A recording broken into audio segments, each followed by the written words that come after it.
Hello दोस्तों, कैसे हैं आप लोग। मैं देसी तेवर से गोविंद तिवारी आपका हार्दिक स्वागत और अभिनंदन करता हूं। आज मैं सरकार की यूपी सरकार की बात करने जा रहा हूं। यूपी सरकार में सियासती मामला और गर्मा गई है। अब भाजपा पार्टी दो गुटों में बंध गया है। एक गुट का नाम है योगी आदित्यनाथ, दूसरे गुट का नाम है केशव प्रसाद मौर्य। अब इन दोनों लोग के बीच में घमासान युद्ध चल रहा है। केशव प्रसाद मौर्य अपनी पद और प्रतिष्ठा से संतुष्ट नहीं है। उन्होंने कहा कि मेरे साथ भाजपा अच्छा नहीं कर रही है, मुझे पार्टी से एक तरफा रखा जा रहा है, मुझे राजनीति से दूर किया जा रहा है। मैं उत्तर प्रदेश का अध्यक्ष था, फिर डिप्टी सीएम बना। आज मेरे पास कोई विभाग और कोई सुनवाई कहीं नहीं होती हमारी। मैं पार्टी का विरोध करने के लिए मजबूर हो गया हूं। इस बयान को सुनने के बाद नरेंद्र मोदी ने नड्डा जी से बात किया और नड्डा जी ने केशव प्रसाद मौर्य को तुरंत दिल्ली के लिए बुलाया गया। और दिल्ली जाने के बाद अभी पूरा बात सामने आई नहीं है कि अभी नड्डा जी और केशव प्रसाद मौर्य की आपस में वार्तालाप क्या हुआ है।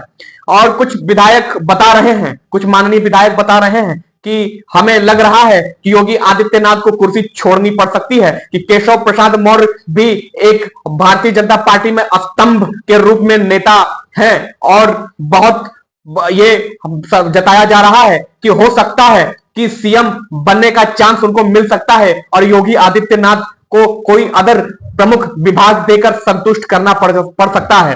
पर एक और माननीय सांसद भी कह रहे हैं कि केशव प्रसाद मौर्य को भारतीय जनता पार्टी का राष्ट्रीय अध्यक्ष बनाने की भी बात चल रही है। हो सकता है अगर सीएम ना बनाया जाए तो केशव प्रसाद मौर्य को राष्ट्रीय अध्यक्ष बनाया जा सकता है।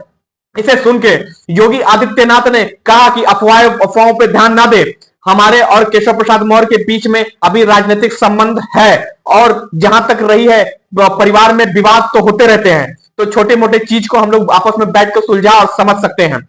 इसी के साथ केशव प्रसाद मौर्य का अभी कोई आपत्तिजनक बयान नहीं आया है, क्योंकि केशव प्रसाद मौर्य भारतीय जनता पार्टी के बहुत दिग्गज नेताओं में से जाने जाते हैं। उनके पर्सनल विधायक सपोर्ट बहुत ज्यादा है। अगर केशव प्रसाद मौर्य पार्टी छोड़ते हैं तो भारतीय जनता पार्टी को बहुत बड़ा नुकसान झेलना पड़ सकता है और विरोधी पार्टी को बहुत बड़ा फायदा मिल सकता है केशव प्रसाद मौर्य का।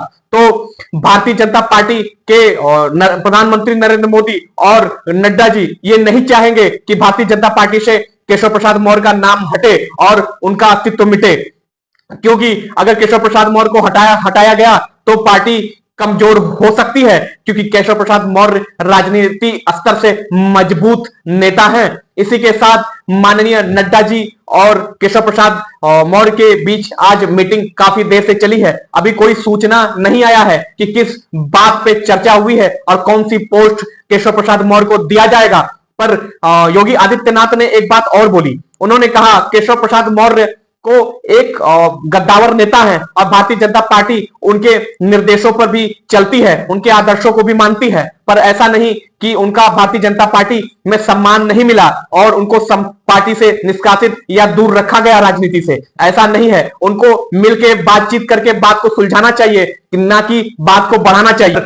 केशव प्रसाद मौर्य अगर सीएम बनते हैं तो योगी आदित्यनाथ को कुछ प्रमुख विभाग से संतुष्ट होना पड़ेगा और हो सकता है कि योगी आदित्यनाथ भी विरोध में जा सकते हैं, क्योंकि योगी आदित्यनाथ का खुद पर्सनल एक पार्टी है, विश्व हिंदू युवा वाहिनी के नाम से चलता है और वो भी पार्टी बहुत स्ट्रांग है और वहां के बहुत बड़े कार्यकर्ता पदाधिकारी भी विभाग में सम्मिलित हैं और अच्छे प्रमुख विभाग चलाते हैं और संचालन कर रहे हैं। तो भारतीय जनता पार्टी के लिए एक बहुत बड़ा टारगेट खड़ा हो गया है कि योगी आदित्यनाथ और केशव प्रसाद मौर्य को आपस में बातचीत करके कि कैसे मामला सुलझाया जा सके।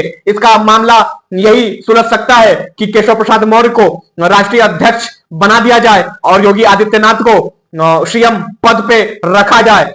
ऐसा ही कुछ सूचना मिल रही है कि ऐसा ही कुछ होने वाला है। अब तो क्या होगा ये आपको कुछ दिन में पता चल जाएगा। केशव प्रसाद मौर्य किस पद और प्रतिष्ठा से मानते हैं। और ऐसा ही ब्लॉग देखने के लिए चैनल को लाइक करें, शेयर करें, सब्सक्राइब करें। मैं मिलता हूं अगले ब्लॉग में, तब तक के लिए जय हिंद, जय भारत।